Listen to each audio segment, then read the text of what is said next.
It's the Go Gopher Podcast with Mike Grimm, episode number 178. I am Mike Grimm, voice of the Golden Gophers, and welcome back to the podcast. Former Golden Gopher quarterback Tanner Morgan has made at least 4 appearances with us here on the Go Gopher Podcast over the years, but none since 2023. So we're absolutely thrilled to have him back this week. We'll get caught up with what he's up to, and it's a lot. He's running several quarterback camps here in Minnesota. He's got a summer 7-on-7 league for youth teams approaching, and he has some family news he's going to share with us as well. I know you'll love hearing from one of the all-time great Gopher QBs and one of my all-time favorite people. Our Go Gopher Podcast is presented by alumni-owned Sunbelt Business Advisors and True North Mergers and Acquisitions. If you're a business founder planning to exit your business, start by contacting Sunbelt Business Advisors and True North Mergers and Acquisitions. Sunbelt serves more businesses up to $5 million in revenue than anyone, and True North M&A serves companies with revenues up to $150 million. Get a confidential, no-cost, no-obligation business valuation started today. Make the most of your life's work. Visit sunbeltminnesota.com or tnma.com today. Affinity Plus Federal Credit Union's also a big sponsor of the Go Gopher Podcast. Life math is complicated, and Affinity Plus Federal Credit Union makes it easier with local financial experts available to help in person or virtually. Go to affinityplus.org/Go Gophers for more info. The Go Gopher Podcast is also presented by OnX Maps. Find out how to download the OnX Fish app for free by listening to the Go Gopher Podcast. We're podcasting episode 178 from the Aquarius Home Services studio. We invite you to subscribe to the Go Gopher Podcast. It's free to subscribe and free to listen at any time. You can go back and listen to previous Go Gopher Podcast. Last week, for example, we had the longest Go Gopher Podcast in history, nearly 2 hours, and we spent it with the retiring senior associate athletic director Mark Ryan, who's one of the best, and he shared so many fantastic memories. If you missed it, go back and have a listen. This week, we welcome back one of our other all-time favorites, former Gopher quarterback Tanner Morgan. He'll join me next. I'm Clay Geary, walk-on turned scholarship wide receiver for Gopher football. And I'm Ben Utek, U of M alumni, Super Bowl champion, and Tony Dungy Uncommon Award winner. We understand championship culture, which is why we're part of the True North family of companies. True North invests in only elite teams, like the champion team at Sunbelt Business Advisors, Minnesota's largest seller of companies. To learn more about True North and our diverse family of independently owned companies, visit TrueNorthEquityPartners.com. Keep the good times rolling without the regrets. Giggly THC beverages are your go-to for bold flavor and smooth vibes. Zero alcohol, no bad decisions. Just THC-infused cocktails, seltzers, and teas packed with natural ingredients and performance-boosting superfoods like ashwagandha and ginseng. Find Giggly at over 500 locations like Total Wine, MGM, and Cub Foods, or shop online at giggly.com. That's Gigli.com. Ready to upgrade your drink game? Use the code Giggly North, as in Giggly Talk North. Giggly North, Gigli North, for 50% off your first order. Giggly, sip smarter, feel better. It's episode 178. It's the Go Gopher Podcast, and it's my pleasure to welcome to the podcast Mr. Tanner Morgan, former Gopher quarterback. I can tell you that you've been on this podcast at least 4 times. It maybe is more than that, but the last one I could find was after the Pinstripe Bowl in 2023, so it's been over 2 years, so too long, and I said we got to get Tanner back on the show and get a life update. There's a lot that you can tell us. I know about that, but first, great to see you, my man. Yeah, Grimmy, man, it's so great to see you. 4 times. At Honored. least it could be more. Always fun to chat with you. Yeah, because I know there were times during when the podcast first started that first season. I think you and Mariano were basically alternating weeks there for a little while, and he would give food reviews and you'd tell us about quarterback play. So it was awesome. Yeah, no, and now Mariano's doing a great job, killing it, coaching for the Gophers, man. He's doing awesome. Yeah, it was great. That was the first year of the podcast. We're on episode 178 now. Well, hey, before we get in, because I want to ask you about what you're up to now, and we want to do all that, but I want to ask how you're doing personally. Tell us what you're up to nowadays, what's keeping you busy, and all of that. Yeah, man, got a lot going on, but it's a blessing for sure. Working for a ministry group called Search Ministries, where we're doing one-on-one evangelism, which is right up my alley, kind of very similar to what I did in college, just holding groups and that kind of thing. So doing some of those. One of those is at Sunbelt Business Advisors, which is Yeah. proud sponsor of the pod and of the program there. So that's a great place to be. And then, I'm training quarterbacks with QB Motion. So we got a bunch of Minnesota high school quarterbacks, younger quarterbacks, some guys all over the country virtually. So that's really fun. So I'm still, everybody thought I would be a coach. Maybe this is just a little different path than maybe most expected or I expected, but it's fun working on the fundamentals, techniques, and all that. And then, that's been pretty sweet, pretty fun. And then just kind of speaking opportunities pop up out of the blue, and when those come up, I'd like to say yes, and that's been pretty fun. Did one with Ben Utech not too long ago at River Valley Church, and Ben is phenomenal. New book, Champions Creed, I just started reading it, Grimmy. It's good, man. Yeah, he was on. Good. Ben's special. We had him on the podcast the week that book came out, and I mean that podcast could have been 5 hours long, right? With how, with all the different things he's done, and all the good things he's done, and all the good things he's doing. He's taken a page out of his dad's playbook and out of Tony Dungy's playbook, and he's amongst faith and business opportunities and football and life in general. The book, the speeches, the songs, all of that's pretty cool. Yeah, it's pretty unique. I always forget he can sing. You know, and I'm standing next to him, and I hear him like, "You sound a lot better than I do." He's got an album out. I mean, if you got an album, you can sing for sure. How's the family doing? Of course, you made news because it's not every college quarterback that gets married. Basically while they're playing, but you sure did. So, give us an update on family life. I know you got some news. Maybe you can share with us some newer news and maybe urgent news. Hopefully, we can finish the podcast here. Yeah, for sure. Yeah, I mean, I think, nowadays you see a lot more people getting engaged. That's either they're staying in school 6 years, 5 years, that's coming to an end now, or they're getting paid a lot more money so they can afford it. But, back when I was playing, it was a little bit of a different story. But yeah, we've got baby number 2 coming. Could be today, tomorrow, next couple of days. Who knows? So hopefully we can get through the podcast, but it'd be awesome if the baby came today.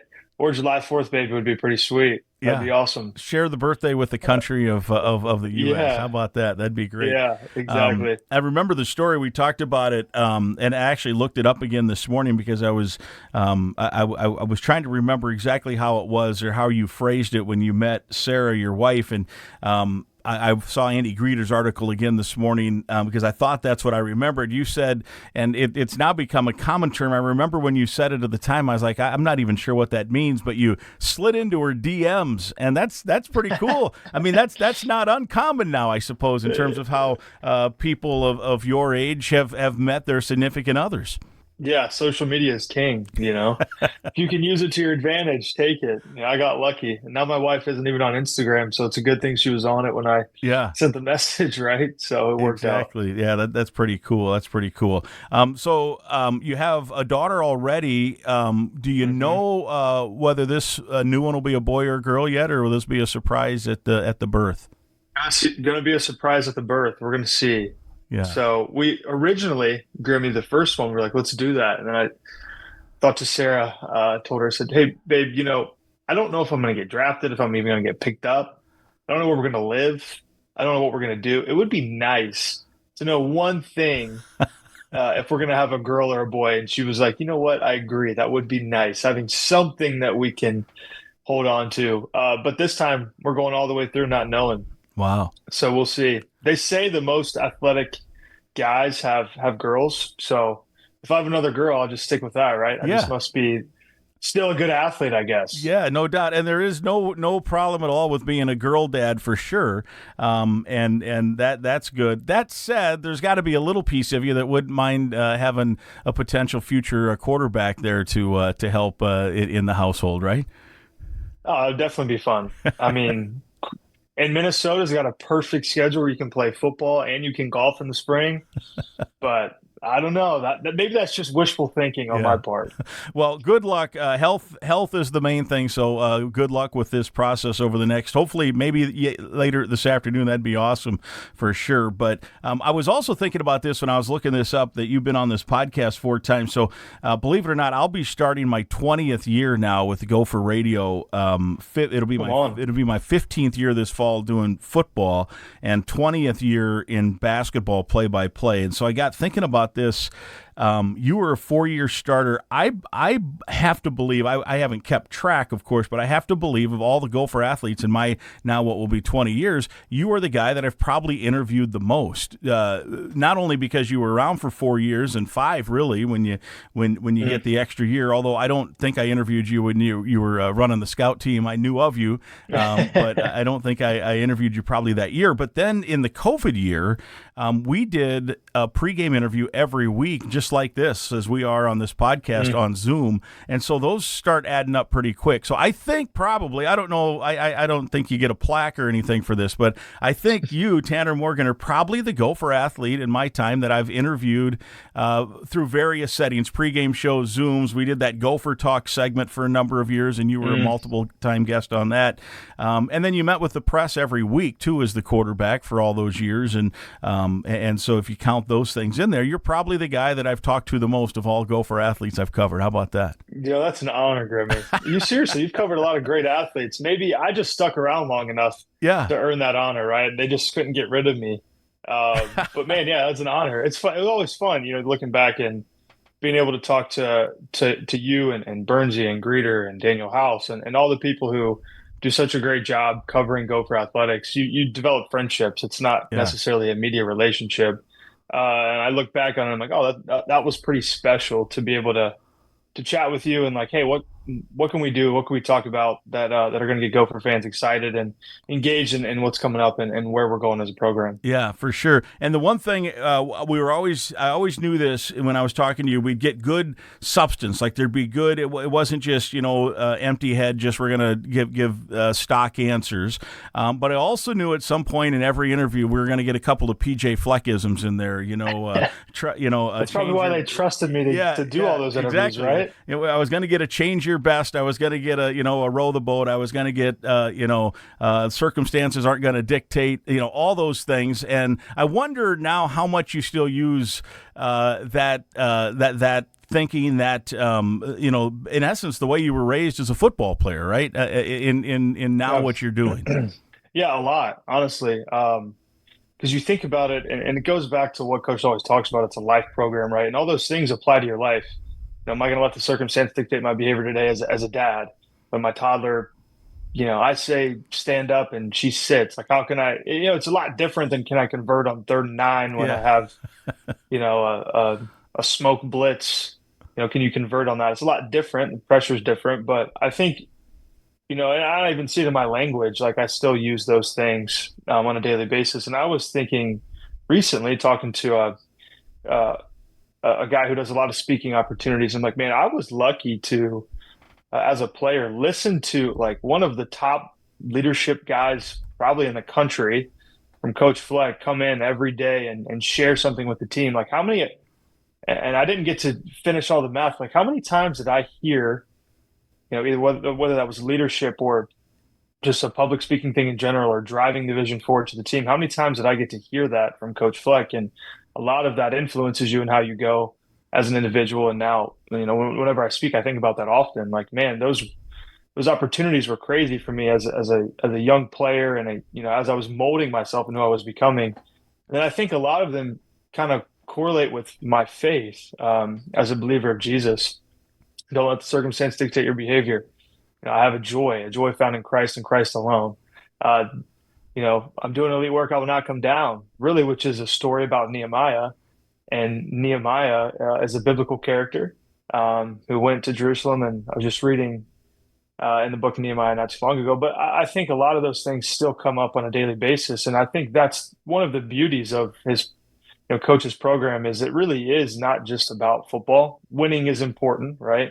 There's no doubt about that. But you can see his former players, and I'm one of them, and guys who have gone on to really buy into it. And it does, if you live by those principles, it'll apply to your entire life, and you'll be different in the business world, whatever it may be. Yeah, no doubt. And I just like the process in watching it every day, and how it impacts people. And one of my favorite things, Tanner, in terms of my years covering, being around guys like you, and now you're getting to be the old guy too, right? Now there's a new group of 18. There's no doubt about that. There's a new group of 18-year-olds on campus. But one of my favorite things, and I've said this with a lot of athletes I've covered, is to watch you guys come in as 18-year-olds, and you're not sure, right? You're looking around like, what have I got myself into here? What's this college life all about? And college athletes, college students, whatever, everyone at that age is going through uncertainties. And then to see guys develop into good players, which is fun, but also just how the maturity level of turning into what I would call confident players under PJ Fleck, particularly when I'm talking football here, that there's just a way about the culture that if you stick it out, because it's not for everybody, he's talked about that.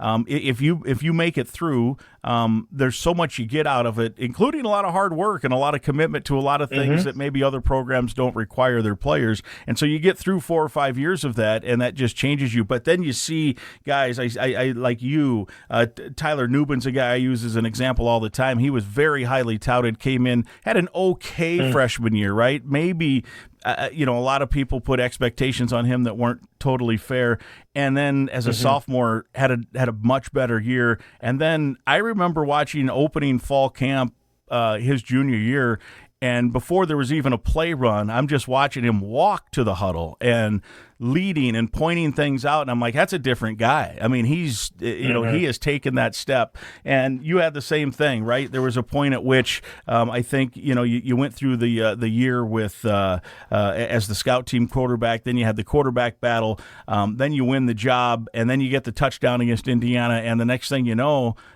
you could just see it, the confidence, and it starts to click. And those are fun things for an old man like me to watch young people go through that life-changing experience.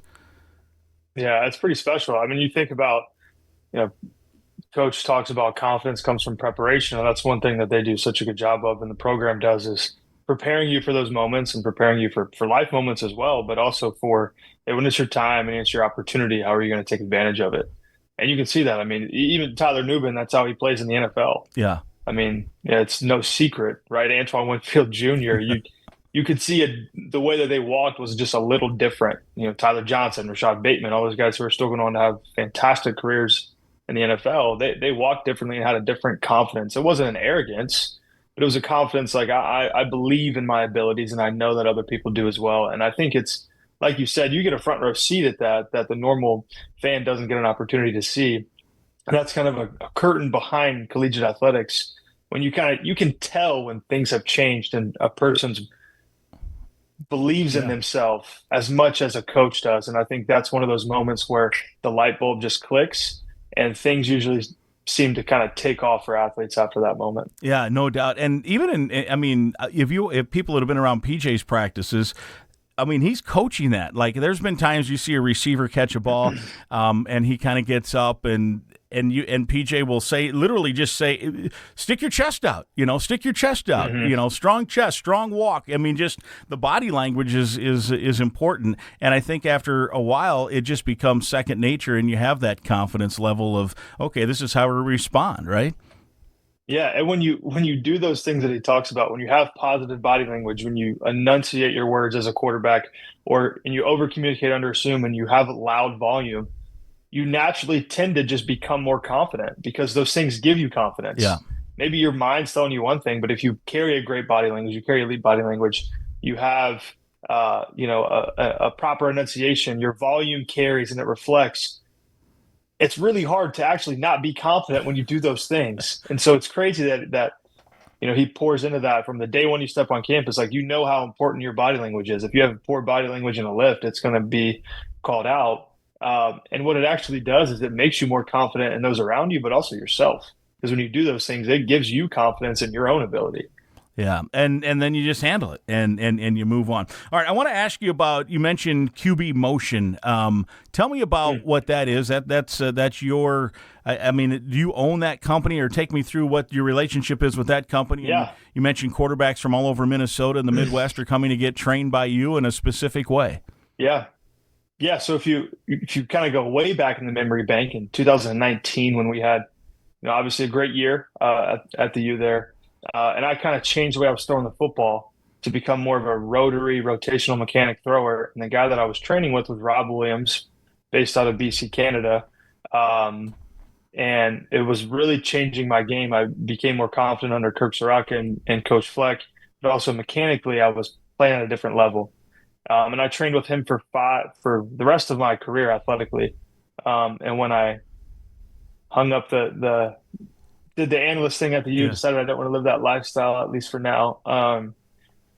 I started QB Motion Midwest. So I own QB Motion Midwest, but I'm teaching the rotational stuff from him with a little bit of quarterback stuff that I've learned along my journey. And we've got quarterbacks across Minnesota, Wisconsin, and Iowa, and do virtual stuff as well. And we do one-on-one sessions, group sessions. And it's really fun because when you can see a kid's growth, kind of like you said, you see a kid become confident. For me, it's a little different. I can see it from a high school or a college quarterback when they believe like, oh man, that feels different. Like I haven't been able to throw the ball that effortlessly before. That's going to change the game. And you can kind of see that light bulb moment. That's pretty special for me as a coach. So we always hear quarterbacks, especially footwork, mechanics, arm motion, arm angle. And it's oftentimes relates to a baseball pitcher too, right? If they're off on their mechanics, hey, I didn't have command tonight. Yeah, my mechanics were a little off. And I've always thought, boy, you train your whole life. How do your mechanics get off? But you can change them as well. You change the throwing motion. So this particular rotational method, there's some science behind it. And I guess not every quarterback follows this particular fundamental. So tell us what why it clicked with you and what you tell the quarterbacks who are working under your tutelage about it. Yeah, I would say each person's different, right? Like each golf swing's a little different, but there's principles that apply to everybody who's successful. And if we can, really get those principles, like one of them is my hips got to leave my arm, right? And I'd like to have a loose whippy arm. That's just two minimal things, right? And how can I be proximal and not distal, moving from things that are closer to my body instead of further apart away? Everyone's going to have a little bit of a different stroke, right? Just like there's different pitching styles and different ways to hit a golf club. But it's all about like, you got to have the conviction behind the way that you throw the football. Just like as a quarterback, when a coach calls a play, I need to have conviction behind that play call, or else my teammates are going to know it and I'm not going to succeed at the level that I should. I have to have a full conviction behind the way that I throw the football, just like a pitcher has a conviction behind the way that they deliver a strike versus their curve. Yeah, mine's a little different than his. And so that's what I try to really pour into these guys is you might be a little bit different, but these principles should be the same. And how can we get you to believe it? Because at the end of the day, it's not what I teach you as a quarterback coach or trainer, but what do you believe, right? And a lot of what I do is it's a lot like a golf coach or a pitching coach. And it's easy for us to, as a quarterback, to kind of fall off on our mechanics. But that's one of the things that you got to continue to work on and stay sharp at if you want to continue to go to the next level and maximize your potential. You do take me through if I'm a young quarterback in Minnesota, or the father or the grandfather or somebody of a kid that we think has the potential as a quarterback. How do they get in touch with you? And then is it a camp? Is it an individual instruction? Can it be a combination of all that? Yes, we have a combination. A great way to reach out is through www.qbmotionmidwest.com, our website, and you can send us a little message right in there. Fill out a form and we'll reach out to you about ways that we can help. I think there's two sides of it. There's like an IQ side of it. So if you're interested in how can I actually understand football better, that's one way we can serve you. But from an athletic standpoint, and a mechanic standpoint, we offer different things. We have small groups. Now those probably won't be running in July based on what we talked about with the child coming. I gotta stay locked in at home here. And then we do one-on-one training sessions as well. So those are ways to get in contact, and those are all through the website where we can schedule them and get to work. I'm also oftentimes included in some tweets by pro Minnesota athletes, pro MN athletes. And you're doing a lot of stuff with them. Are you still working with them? And tell me about those guys. Yeah, so we've got a really cool thing coming up starting this summer. We're doing a 7-on-7 league to prepare people for the tackle football season, youth football, 5th through 8th grade. So I think there's a 7-on-7 is kind of popped off and it's becoming more like AAU, which I think is a great thing. But we saw like there's a need if we want to develop, help eventually develop the passing game at the youth level and the high school level here in the great state of Minnesota. There's a need for the youth associations. And so what we did is we're creating a league. It starts July 13th, where teams that are going to be playing together that year. So whether it's Lakeville North or South, Minnetonka, STMA, Edina, we've got, I think over 25 teams committed to the first year right now. And they're going to play each other. And what we're going to do is I'm going to have a Zoom with the coaches once a week, be at the games, and kind of help provide a space for athletes and teams to work on their passing game before they get into their tackle football season. And maybe they just end up calling a few more passes. Yeah. And maybe in a couple of years, we end up seeing even more passes thrown on Friday nights and Thursday nights here in Minnesota. Yeah, and a few of those guys can try to break your records at Minnesota maybe down the road, right? Hey, if Drake Lindsay doesn't break them first, yeah, right. Well, I mean, no offense. I hope he does, right? Because do I. That would mean a pretty good next 4 years for sure. 7-on-7, so you're saying this is for 5th through 8th graders, so that's a great age to kind of get a hold of these guys, right?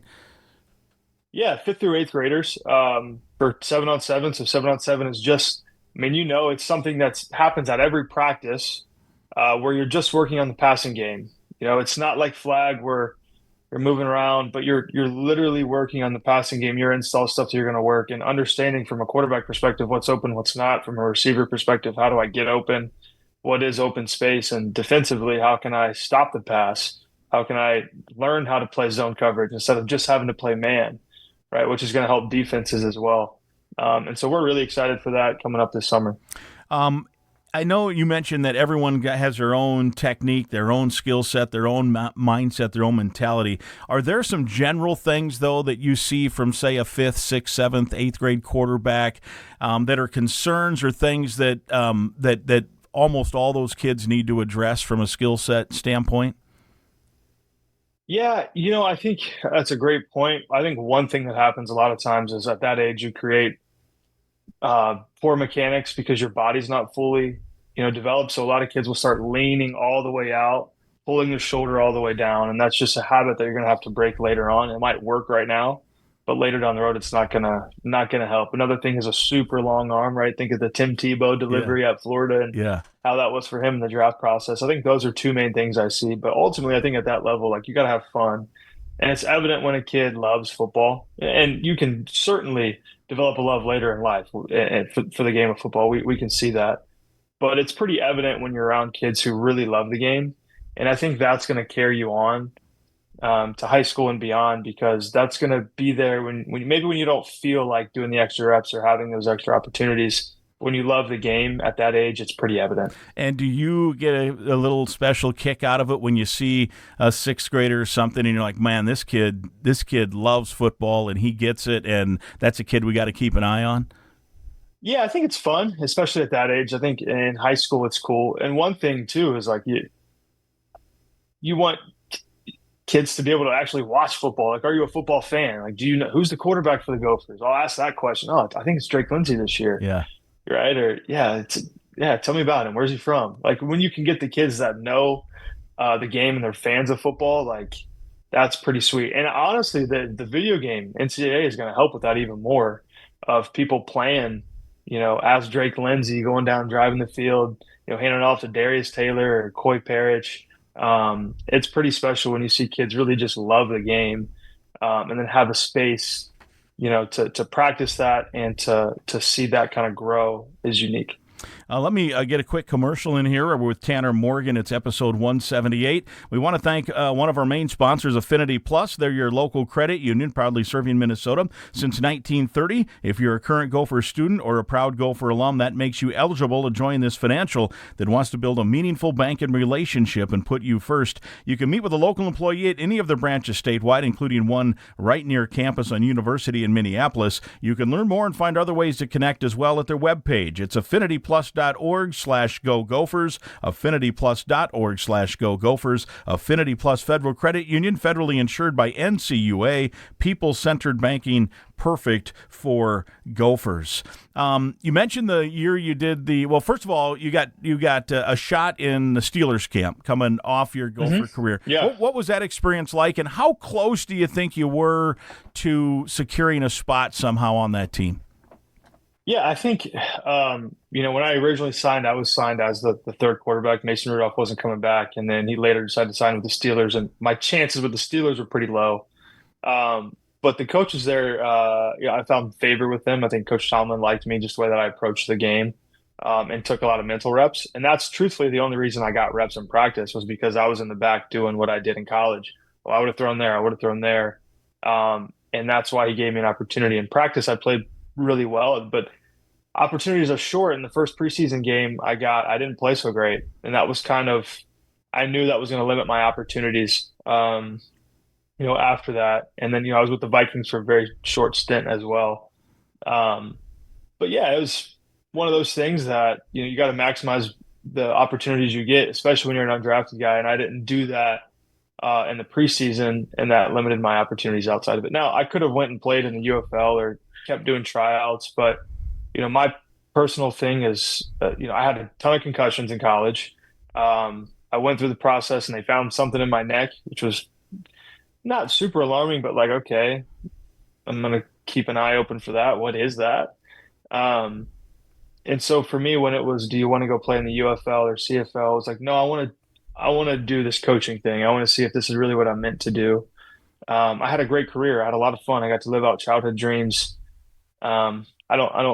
I didn't feel pulled into doing that, where other people do. And I think it's a great opportunity for guys in that situation. You see guys like Adrian Martinez go and make the practice squad for a year after playing for it with the Jets, and he's still, with the Jets as well. And guys who go on to have great careers after those things, and those leagues are important. But for me, it wasn't what I wanted to do, if that makes sense. Yeah, and then you did the analyst role internship. You started with a little internship and then an analyst role. And then even while some of that was going on, you were getting callbacks with the Vikings to come in and help them through some of their even during the season, right? You had a couple of weeks where they needed a guy to come help them, and you were getting a shot there too. Yeah, and throughout that process, there were workouts that I turned down to stay in the building and stay coaching. Because if I wasn't going to get signed, it wasn't worth it to me. Yeah. Now, maybe that's stupid. Who knows, right? But I both times I was with the Vikings, I left the office from drawing scout cards and went to practice the next day over at Egan to run scout team and hand the ball off and be around. And even one week, the second week I was there, because to bring me in, they had to cut somebody from the practice squad that had been there the whole time, which is the business of being on the P squad. You're never safe, even if they really like you. And so to make sure they got him back on the squad, which was obviously a priority for them, they cut me on a Friday. We were playing Purdue that week. So I'd started the week off, or did the prep with Keegan O'Hara, Coach O'Hara, who's a phenomenal coach, doing the game plans and all that stuff, working with Greg. And on Friday, KOC comes up to me and goes, "Hey man, we're going to let you go. When do you want us to do it? Like, do you want to stay for the game on Sunday? Or do you want us to, when does the plane leave? You guys play Purdue tomorrow? Like, what do you want to do for that?" I'm like, well, if you guys could get me on a plane to Indianapolis, it'd be awesome if I could make it to the game. That'd be huge. I'd love that opportunity to be there with the team. And so I got cut on Friday, left the facility, went through practice, ran scout team, turned in my playbook, said, "Hey man, really appreciate it." Told KOC thanks. He was awesome. And they run a top, obviously it's evident in the building why they're so successful. Got on a flight, flew to Indianapolis, took an Uber to West Lafayette, coached the game at Purdue. Now, was my coaching role a ton? No, I was the secondary guy, but it's an important role, and I wanted to be there and be a part of the team and help the coaches out. So I literally went from Friday with the Vikings to Saturday on the sidelines with Purdue, or against Purdue, helping us, go and win a game. I don't think that the result was what we wanted that day, but that was probably my craziest story of like back and forth from practice squad and coaching. Yeah, that is pretty crazy. And then from there you transitioned into the QB motion and some of the other things. And was that more because that fit what you wanted to do from a family perspective? Do you think? Yeah, absolutely. I think I loved being able to coach. I loved the people I was around. I loved working for Coach Fleck and Coach Harbaugh. But for me, I realized like, man, I don't get to be the dad that I really want to be, at least early on in your coaching career, right? And to me, that was too important. And I saw the things that I put my wife through already, and I had a decision to make, and that decision was I want to stay involved in football, but my family is too important right now, and that was a sacrifice that I had to make. And I felt the Lord leading me out of it because it was comfortable for me, man. Like I knew it. I knew how to climb the ladder in those ranks. And I never say never. Maybe doors open where I think that's where I'm supposed to go in the future. I don't know. But for now, I love what I get to do. The balance of family, ministry, and coaching. It's not really that much different than kind of what I was doing in college. Yeah.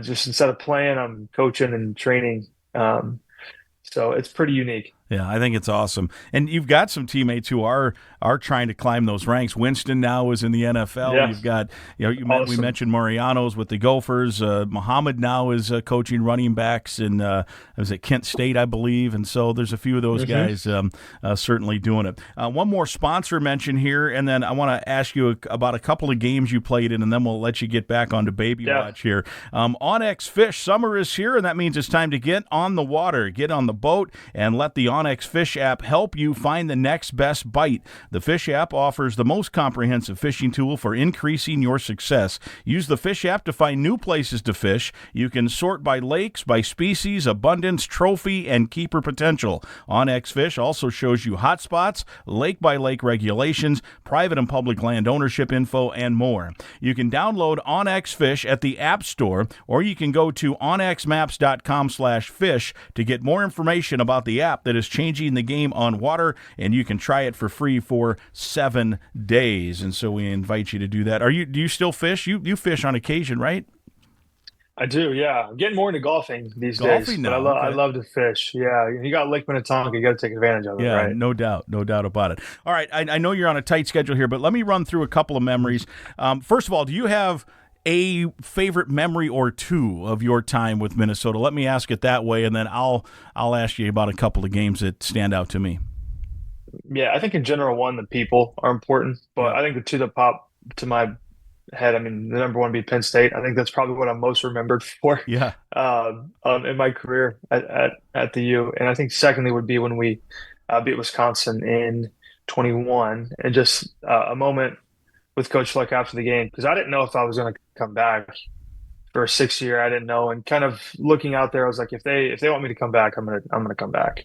Yeah. And so those two immediately come to my mind. Yeah, I have those on my list. I also liked the first win at Wisconsin. The end of that year, right? The turnaround from that game at Illinois that year, where a not very good Illinois team put it on the Gophers pretty big that day. I think 55 to something. It wasn't good. Pretty bad. It was pretty bad. And then the next week to come back and beat Purdue. You had Purdue's number there for a couple of years. You beat Purdue, put up 40 the next week. That's got to be in college football one of the most surprising results based on what had happened the week before. Because remember, now Purdue hadn't beaten Ohio State the week before, but it was a few weeks before that they had beaten Ohio State. Yep. You guys had just gotten spanked pretty handily by a not very good Illinois team, and you guys come in and absolutely hand it to those guys. And then Northwestern wins the league that year. You really had them on the ropes, and then you into Wisconsin, hadn't won it in 15 years, and you come home with the X. So that, to me, that's honestly number one of the top 2 or 3 games of my time, just because that axe was such a thing that they just couldn't get, Yeah. and you guys got it.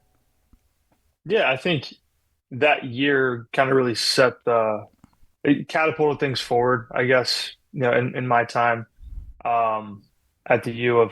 You had back and forth of Indiana, great win. Yeah. You hit Bateman, right?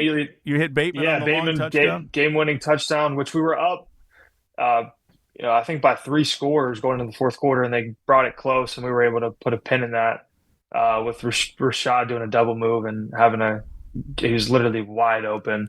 But Illinois was bad. And then Purdue, you go and beat them. And then you're going into Wisconsin as heavy dogs. And, they have Alex Hornibrook coming back. They've got a great team, a great squad, and you end up winning that game.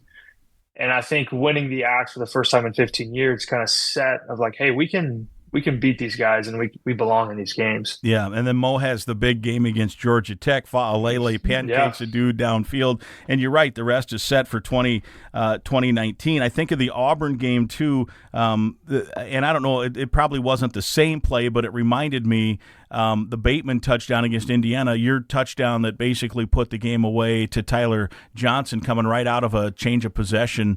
And obviously the Tyler catch at the back of the end zone where he got the foot in is the one that everyone talks about, such an athletic play. But I always remember the one that put you up, and that play that I don't know if it was the same play call as the Bateman call, but it had to have a similar design, I would think, because I think maybe one was they were on opposite sides of the field, but both resulted in the same thing. Yeah, very similar, right?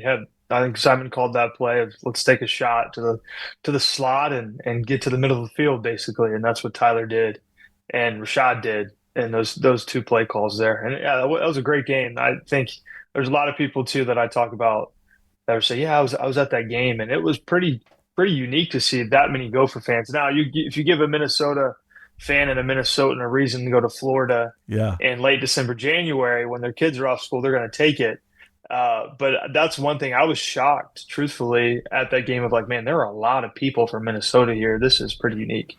It was great. And then at the end, all those fans were chanting, row, row, row up in the stands. And I remember leaving the stadium when we were off the air thinking, PJ came in and promised certain things, and it's been delivered. And now, you continue that. And it's hard to believe he's already going to be into year 9 now. But and it's such a changing landscape with this Big Ten.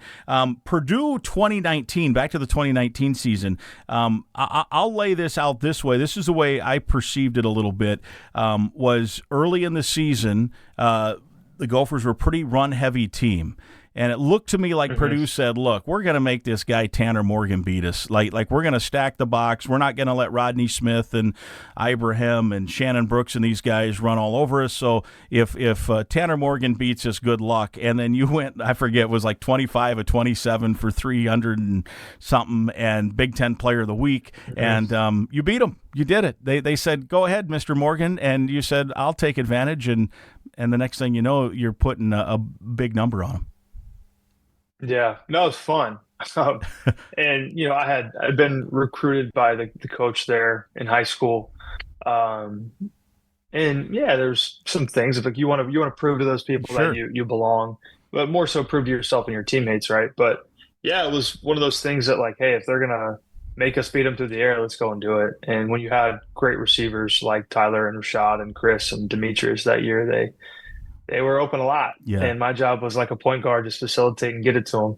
I remember, too, and this is what made that 2019 team great, and PJ's talked about it, that balance doesn't necessarily mean you go for 200 rushing, 200 passing. It's nice if you do, but it means you can operate what is necessary to win. If you got to run, you can run. If you got to pass, you got to pass. So coming out of that game, playing an Illinois team, I think it was the next week, and after you had put 17 up on Purdue, they're coming out in nickel.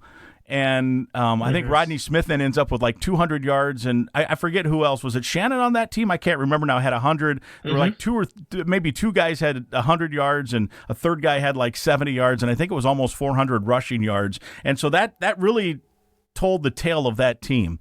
If they were going to crowd the box, you could beat them. If they were going to drop back and say we can't let it go through the air, then the big dudes up front were going to take care of the ground game.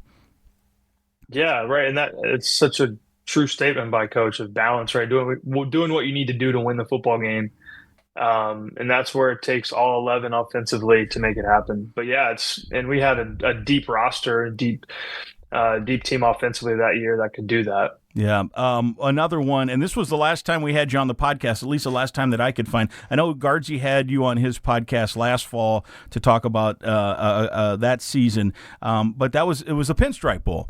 And at that point, Ethan had kind of taken over the reins. You had been injured enough. I think you were like, let's just hand the baton off here at this point. And then he gets hurt early. He came out like a house of fire, hit a couple of passes, and we're like, okay, he's rolling. And then he gets hurt. And then you come in, and it's almost like a curtain call, no pun intended, at a baseball stadium.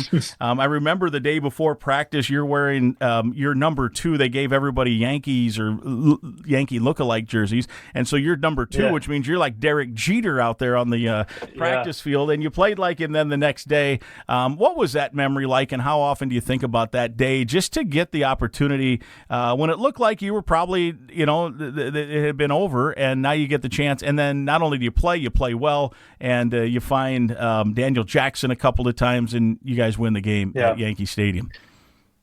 Yeah, it was pretty special, right? And I talk a lot about that with people. Like, look, I started 45 games in a row, was the winningest quarterback in the school's history. My last game, I was the backup, right? And talked about a pride check. But for me, it was like, this is certainly what's best for the team. I've been out for a month and a half with concussions, and like this is Ethan's team now. Now his tenure at Minnesota didn't go the way he wanted it to, but he's still having a lot of success at Rutgers there with Kirk Soraka. But it was like a no-brainer. Like, yeah, this is Ethan's team now. I'm going to help support him, and I want to hand this off the right way. And yeah, being at Yankee Stadium with the jersey on, I would think I was playing catch with John Michael and Joe Wisniewski, the trainer, who's a glue guy to that team, still is. And we were just having a catch, and I was like, man, I feel like Derek Jeter. I feel like a kid. Like, this is fun. Yeah. And then in the game, when Ethan gets hurt, I'm like, okay, all right, let's go. Let's finish it. Let's just go play ball and have fun. This might be the last time I play football. Who knows? Let's go. Let's just go have fun. And to end it that way, honestly, it was special because honestly, Grimmy, what I didn't want was like, all right, we're up 17, Tanner going for the fourth quarter. Like, thank you for all you've done. Like, I didn't want that. Yeah. Which I have no idea what coach's intentions were. I've never asked him, but I would have rather not taken a snap than do something like that. Personally, that's just. Yeah, I don't like things being about me and in that sense. So it worked out exactly how I guess the Lord intended, and it's fun. It was fun for me to see Ethan have success that year, being able to, with all the time and moments that I had with him and pouring into him, and I hope he has success. I know he's coming back to TCF Bank this year. That'll be an interesting storyline. Rutgers versus Minnesota, it always is. And so that's going to be a good game. I'll definitely be in attendance for that one. No doubt. No doubt. Yeah, he and he and the Scarlet Knights got the Gophers last year, so Minnesota will certainly have some revenge on their mind this fall when they do visit here. Speaking of which, you mentioned that you poured some heart and soul into Ethan. I know that you've been able to see a little bit of Drake Lindsay, and tell me about what Gopher fans might be able to expect this fall from your perspective on what he can bring. Yeah, it's I've been able to train him a few times, but really just kind of been a friend with him too, and I think he's special. And again, it goes back to the development they have there from the quarterback position. From him being able to learn from Max was a huge bonus, right? Coach Harbaugh and Keegan O'Hara do a great job with the quarterbacks and developing Drake, and Drake has a huge arm. And what he can do with command, and he's aggressive. He likes to push the ball vertically down the field is what it looks like from an outsider's perspective, right? And I'm excited for him, man. I think he's going to have a great year. They've got a great cast around him, and what they do offensively is unique, man. He's running NFL style offense. He's got a lot of command and a lot of control at the line of scrimmage, and it takes a smart and a special quarterback to be able to do that and handle all that, especially as a redshirt freshman. And just seeing what he's done and talking to him a little bit, I think he's going to have a very bright future. And I do hope he breaks whatever records I have or Adam Weber has and becomes the top dog for Minnesota Gopher quarterbacks. That would mean good things for the Gophers for sure. I always ask this question when we have guys on that have been through the program, and it was fun to get your memories on some of those games, and we probably forgot a few. There's probably people listening going, why didn't Grimm ask him about this game or that game? And that's a good sign when you got a lot of good memories too. That you can't hit them all. Or you're just around a long time. You're around enough, right? Yeah, you get a lot of chances. Who are guys you stay in touch with most now from your time at Minnesota? Maybe you'll pop a text or a FaceTime, or even go have dinner or coffee or something with them. Yeah, it definitely varies. I mean, Quinn Carroll, Sam Schluter. Literally, I can walk to Sam's house, and so I see a lot of Sam. Mo Ibrahim, I talk to a lot. Brevin Spanford, John Michael Schmitz. Talk to Tyler Newman every once in a while. It's kind of varies, right, on who you're around.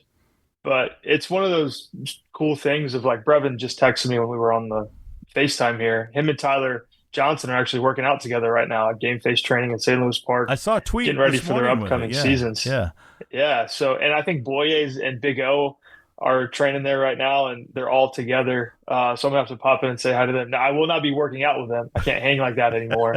But I will just go and bring my daughter, let her run around and hang out. But it's one of those cool things that and I'm definitely leaving people off too, of like, I could just pick up the phone right now and call Bate and be like, hey, what's up, bro? And maybe I haven't talked to him in a couple months. And it doesn't feel like it's elongated. Yeah. Right. Like that long thing. And that's pretty special. Yeah. And that's, I think, the product of the culture that's created there. I do that with some of my high school buddies where I won't talk, you don't see them. I grew up, 4 hours from here, but I'll be going back this weekend, in fact, for the 4th of July. Nice. I'll see those guys. And my wife doesn't even like to go along anymore because, one, she's heard all the stories, right? She's like, I'm staying home. You guys go have fun. I can't handle the time you guys played high school baseball at this place in that story for the 58th time. But it's like you just go back to the time, and it's like no time has happened in between. Like I feel like I'm 19 years old again, and I'm sure that's the way you guys feel when you look. And you mentioned the people, and that's the biggest memory. Different experiences, not the outcomes of games. Maybe, of course, you'll remember that, but when you come back for the 20-year and the 40-year and whatever, you'll be talking about bus rides and practices and locker room pranks and all kinds of stuff. In addition to the stuff that we've talked about here. Yeah, and like Clay Geary's a guy as well, and Carter Coughlin and Kamal Martin. Like I live near all three of those guys, and I see them often. And didn't even hit my brain. Yeah. Right. And Clay, I see Clay at least once a week, and it's like, you don't even think about it because it's just friendships. They're there. Yeah. And I lived with Clay. It's pretty cool when you can think in life when you develop relationships, right, like that, and relationships really, if you have. There's a lot of leadership talks on relationships and whatnot, but, I heard one person say that relationships are like how wealthy you are. If you have a lot of great relationships, you're wealthy. Yeah. And I that's unique and that's different, right? But like, that's true. Like when you have life-giving relationships all around you and people that can pour into you and you can do the same, you have a good life. Yeah. And I've been blessed to be able to have a lot of people that I can do that and live life with. Well, we were blessed to watch you play football. We're blessed to have you still in our life. And even to bring it full circle, you and we haven't talked for a minute, probably since the football season, but here we pop on this Zoom and it's like we're old pals again and no time has been left. It's really been fun catching up and getting the lowdown. And, man, being a father now for a second time coming up, good luck with everything, my man. Yeah, I appreciate it. Thank you so much, Grimmy. All right, there he is, the great Tanner Morgan. It's episode 178. My thanks to Tanner Morgan for spending time with me once again on the Go Gopher Podcast. He's appeared on this podcast as much as anyone, and it was a thrill to have him back and get caught up with all of the great things he's doing, one of our all-time favorites. Episode 178 is presented by Sunbelt Business Advisors and True North Mergers and Acquisitions. If you're buying or selling a business, visit sunbeltminnesota.com or tnma.com. We're also partnered with Affinity Plus Federal Credit Union, a locally member-owned full-service financial invested in you. You can learn more at affinityplus.org/GoGophers. affinityplus.org/GoGophers. Affinity Plus, great products, support, and people. OnX Fish also sponsors our show, Happy Fishing. Again, I'd invite you to listen to past podcasts, and please be sure to click that subscribe button right now to the Go Gopher Podcast. It's free to subscribe and free to listen at any time. And please share the link to the podcast with others so they can subscribe and listen as well. And if you enjoyed the podcast, please let us know with some positive feedback on your social media channels. We'll talk again next week.